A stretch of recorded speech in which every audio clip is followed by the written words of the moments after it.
ZDTech. 3 minutes pour tout comprendre.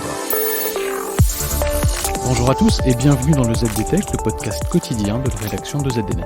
Je m'appelle Guillaume Sariès et aujourd'hui je vous explique comment les réseaux antagonistes génératifs, les GAN, pourraient rapidement améliorer la précision des prévisions météorologiques locales.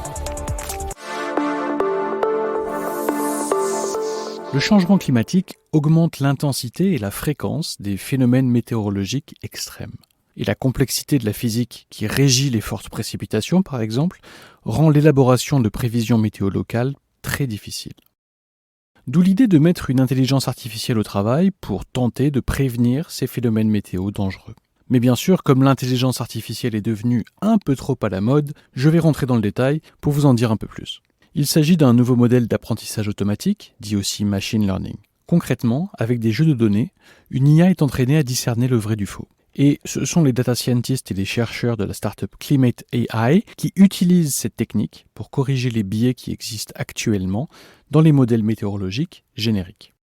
Pour ce faire, ils utilisent des réseaux antagonistes génératifs, dit GAN en anglais pour Generative Adversarial Network. Ces GAN sont une classe d'algorithmes d'apprentissage machine non supervisés. Un GAN est composé de deux réseaux qui sont placés en compétition dans un scénario de théorie des jeux. Le premier réseau est le générateur, qui génère un échantillon de données. Son adversaire, le second réseau, dit le discriminateur, essaie de détecter si l'échantillon qu'il analyse est réel ou bien s'il est le résultat du générateur.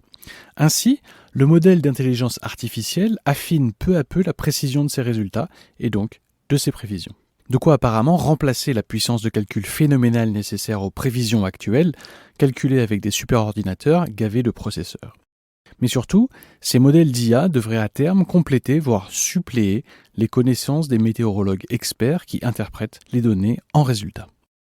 Le résultat de ce travail, c'est que le modèle d'IA réduit l'échelle des prévisions mondiales pour qu'elles soient aussi précises que des prévisions locales, et ce, sans exiger bien sûr les vastes quantités de ressources informatiques, financières et humaines qui étaient auparavant nécessaires pour faire des prévisions à une si petite échelle, c'est-à-dire à l'échelle très locale. Mais à quoi cela ressemble-t-il dans la pratique ? La startup suggère un scénario dans lequel, plutôt que de simplement confirmer par exemple une probabilité de 40% de pluie cette semaine pour toute une région, le nouveau modèle répond à des questions telles que quelle est la probabilité qu'il pleuve ou qu'il ne pleuve pas demain, ou encore où exactement va-t-il pleuvoir. Et voilà, normalement on a fait le tour du sujet. Pour en savoir plus, rendez-vous sur ZDNet et retrouvez tous les jours un épisode du ZDTech sur vos plateformes de podcast préférées.